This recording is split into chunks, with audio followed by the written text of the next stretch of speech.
शिक्षण क्षेत्रात करिअर घडवण्याची सुवर्ण संधी. इटवाळ्यातील जागृती स्पर्धा परीक्षा मार्गदर्शन केंद्रात आता सुरू होत आहे SNDT महिला विद्यापीठ मुंबई मान्यताप्राप्त diploma in early childhood care and education ACCED अर्थात मॉन्टेसरी टीचर आणि बालवाडी शिक्षिका अभ्यासक्रम.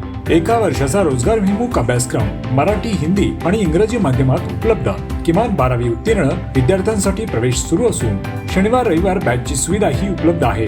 मर्यादित फक्त 25 प्रवेश. आजच संपर्क साधा आणि बाल शिक्षण क्षेत्रातील आपल्या उज्ज्वल करिअरची सुरुवात करा. जागृती स्पर्धा परीक्षा मार्गदर्शन केंद्र, इटवाळा. अधिक माहितीसाठी स्क्रीनवर असलेल्या नंबरवरती संपर्क करा. आठवडी बाजार बंदीसाठी सत्ताधारी शिवसेनेचा मोर्चा. कल्याण महापालिका हद्दीतील आठवडी बाजार तात्काळ बंद करण्यात यावेत या मागणीसाठी बुधवारी शिवसेनेच्या वतीने KDMCच्या प्रभाग कार्यालयावर मोर्चा काढण्यात आला. या मोर्चात नागरिक मोठ्या संख्येने सहभाग झाले होते. मोर्चाचे नेतृत्व कल्याण ग्रामीणचे आमदार राजेश मोरे, उपजिल्हा प्रमुख राजेश कदम आणि तालुका प्रमुख गजानन पाटील यांनी केले. काळूबाई चौकातून निघालेला मोर्चा प्रभाग कार्यालयावर धडकला. आठवडी बाजारांमुळे वाहतूक कोंडी, अतिक्रमण आणि नागरिकांना त्रास होत असल्याचा आरोप आंदोलनकर्त्यांनी केला. KDMCमध्ये शिवसेना सत्तेत असतानाही प्रशासनावर अंकुश नसल्याने सत्ताधारी पक्षालाच मोर्चा काढण्याची वेळ आल्याची मागणी मान्य न झाल्यास आंदोलन तीव्र करण्याचा इशाराही देण्यात आला.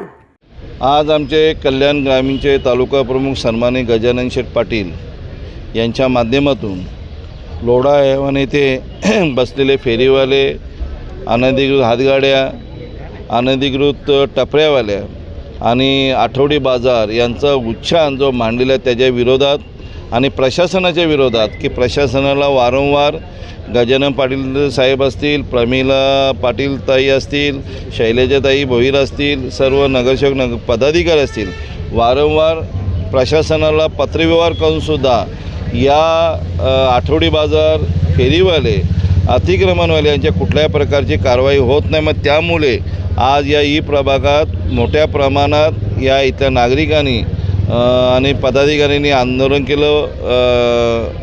ठिय्या आंदोलन करायचं होतं, याप्रमाणे आंदोलन केलेले आहे.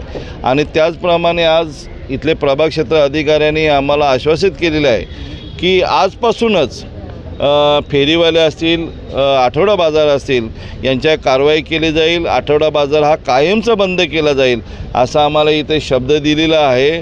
आणि तो शब्दाला मान देऊन आम्ही आजचं आंदोलन माघार घेत आहोत. आणि इथले जे अधिकारी, खालचे जे अधिकारी असे त्यांनी जे फेरीवाल्यांना मदत करत असतात त्यांच्यावर पण कारवाई करावी, त्यांना ते तातडीने बदली करावी अशी आम्ही मागणी केली. आणि त्या मागणीला उत्स्फूर्त असा पाठिंबा दिलेला वार्ड ऑफिसरनी. आणि मग त्यामुळे आमचा फक्त आजचा जो आंदोलन आहे आम्ही तो स्थगित केलेला आहे. मगाशी गजानन पाटील साहेबांनी सांगितलं की अजून याच्यावर शिवसेना उतरलेली नाही.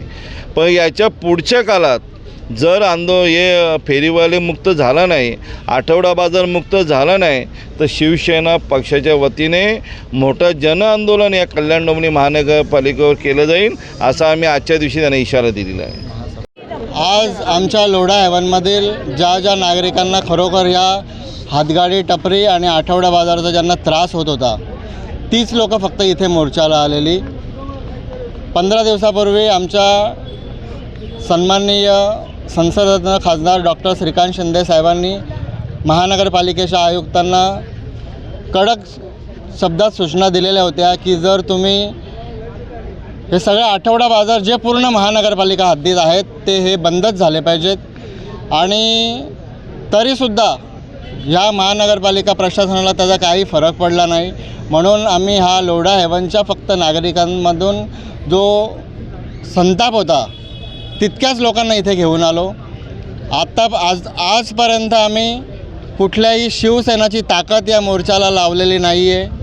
तर मी इतकंच सांगेन कल्याण डोंबिवली महानगरपालिका प्रशासनाला, जर तुम्ही याच्यावरती आत्तापासून जर कारवाई नाही केली तर याच्यापुढे पूर्ण शिवसेना ताकदीने या आंदोलनामध्ये उतरेल, रस्त्यावर येईल.